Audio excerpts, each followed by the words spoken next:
Кадамжа районунун Кан айылында азыркы учурда 1,5 миңдей калк жашайт. Айлели негизинен багбанчылык жана мал чарбасы менен алектенет. Соңку жылдары элеттиктер бал ары кармап, сапаттуу бал өндүргөндө мыкты өздөштүрүп калган.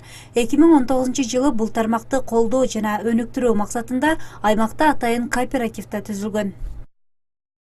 Негизинен берде Совет айылында үлүшүбүз жок. Только арчылык, мал чарбасы менен иштейбиз. Биздин айылга şu арчылык туура келет экен. Башка жерде жок коен томоктор только бизде бар да, мына катыраңдын этек жагында. Эми кыйынчылык жагы болсо, ошол асалды балды алабыз дагы сатуу жагы кыйынчылык да бизде. Эми быйыл чечилип турат, мына Кытай өкмөтүнөн келген немелер асалыбызды ала турган болду. Качествосын көрүп текшерип.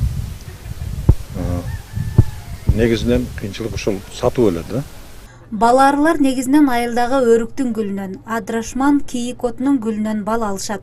Жакшы бал алуунун дагы өзүнчө сырлары бар. Мисалы, жаз келгенден баштап күз мезгилине чейин жакшы сапаттуу, таза бал алса болот. Бир эле жашиктен 100 килограммга чейин бал алса болот. Мында алынган бал эч кандай кошулмасы жок, экологиялык жактан таза болуп эсептелинет. Ага суроо талап да жогору.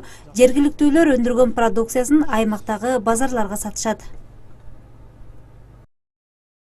Эң жакшы жылы ушул благоприятный жылдары ушул 10 ящиктен 1 тонна алган жылдарым болгон. 10 ящиктен. Ушул жакшы жаан чачым болуп ушул жакшы болгон жылы. Мындан 2012-жылы алган экенмин. Калган жылдары ушул 10 ящиктен 300 килограмм, 400 килограмм бал алып, ушул өзүгө кеткен расходтордон, көчүргөнгө кеткен расходтордон өзүңө дагы пайда калат. 200 килограмм аса. 200 килограммды şu biz başka жака сатпай şu элибизде эле базарларга алып чыгып сатып килограммын 300 сомдон сатып жүрөбүз азыркыча. Балчылык жана ары кармоо акыркы мезгилде Кыргызстанда да бизнестин бир түрүнө айланып, ага кызыккандар да барган сайын арбып баратат. Кундуз Жоробеков, Максатбек Акылбеков, Ош Бирим жаңылыктары, Баткен облусу.